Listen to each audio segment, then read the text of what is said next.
문화재청이 오는 5월에 국가유산청으로 간판을 바꾸고 지난 60년간 이어온 문화재 정책을 가치와 활용 중심으로 전환합니다. 전통 산사 등 지역 역사문화 자원을 발굴해 문화관광 자원으로 활용하고 재해와 재난에 취약한 전통 사찰을 보호하기 위한 상시 안전관리 체계 구축에 나섭니다. 류기환 기자입니다.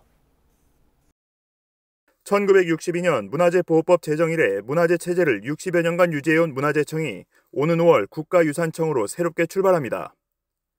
문화재청은 서울정부청사에서 열린 올해 주요 정책 추진 계획에서 60여 년의 성과와 한계를 토대로 올해 새로운 국가유산 체제가 출범한다고 발표했습니다. 오는 5월 17일 국가유산청 출범을 앞두고 있습니다. 올해는 국가유산 체제의 원년으로서 미래 가치를 품고 새롭게 도약하는 국가유산이라는 비전 아래 국가유산 체제 대전환을 비롯한 5대 핵심 과제를 중점 추진코자 합니다. 문화재청이 발표한 국가유산 기본법은 국가유산 가치의 보호 전승, 새로운 미래 가치 창출, 국민의 능동적 참여, 향유 등을 기본 원칙으로 하고 있습니다. 과거 유물이나 재화라는 느낌이 강했던 문화재라는 용어 대신 과거, 현재, 미래를 아우르는 국제 기준인 유산 개념을 적용한 데 따른 것입니다. 특히 문화재청은 기존 문화재 관련 보존 규제 정책을 과감히 완화하면서 문화재를 활용하고 가치를 창출하는 방향으로 정책을 전환한다는 방침입니다.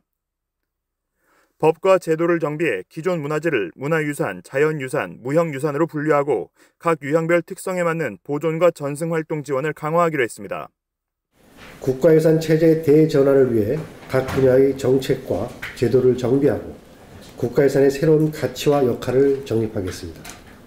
또한 개편된 국가유산 분류 체계에 따라 문화유산, 자연유산, 무형유산 각 유형별 특성에 맞는 보존과 전승을 강화하겠습니다.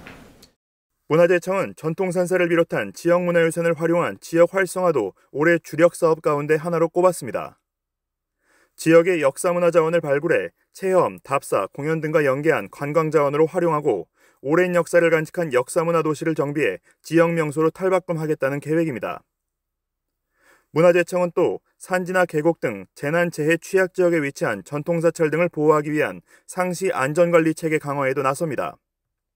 올해부터 내년까지 자연재해 취약 지역에 위치한 국가유산 360여 건에 대한 실태조사를 추진한 뒤 보호 방안을 마련하고 단계적으로 방제 사업을 시행한다는 계획입니다.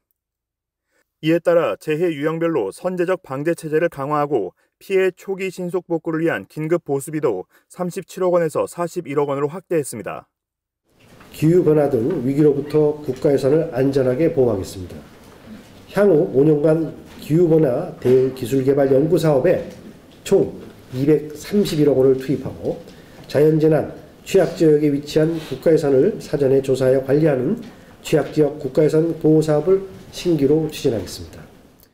문화재청이 국가유산청 출범을 계기로 국가유산의 새로운 가치 창출을 위한 정책 전환을 추진하고 있는 가운데 불교 문화재의 보존은 물론 미래 가치 창출을 위한 활용에도 관심이 집중되고 있습니다.